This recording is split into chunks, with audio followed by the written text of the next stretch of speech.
புதுச்சேரி மாநிலத்தில் இரிடியம் கடத்தப்படுவதாக குற்றம் சாட்டியுள்ள முன்னாள் முதல்வர் நாராயணசாமியை மத்திய அரசு அதிகாரிகள் நேரடியாக விசாரணை செய்திட வேண்டும் என்று அதிமுக மாநில செயலாளர் அன்பழகன் கூறியுள்ளார்.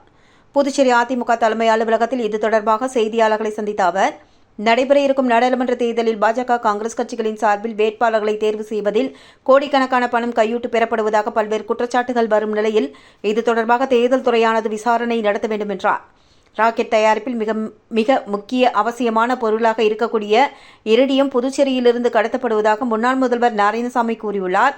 நாராயணசாமியின் குற்றச்சாட்டில் யார் யார் சம்பந்தப்பட்டுள்ளனர் என்பது குறித்து மத்திய அரசு முதலில் நாராயணசாமியிடம் நேரடி விசாரணை நடத்திட வேண்டும் என்றும் வேண்டுகோள் விடுத்தார். மேலும் மத்திய நிதித்துறை, சிபிஐ, இந்திய பாதுகாப்பு அமைச்சகம், அமலாக்கத்துறை, ஐபி உள்ளிட்ட சம்பந்தப்பட்ட துறை அதிகாரிகள் நாராயணசாமியிடம் விசாரிக்க வேண்டும் என்றும், அல்லது இரிடியம் திருடி விற்பது தொடர்பான தகவல்களை முன்னாள் முதலமைச்சர் நாராயணசாமி, சிபிஐ உள்ளிட்ட சம்பந்தப்பட்ட துறைகளின் உயர் அதிகாரிகளிடம் ஒப்படைக்க வேண்டும் என்றும் வலியுறுத்தினார்.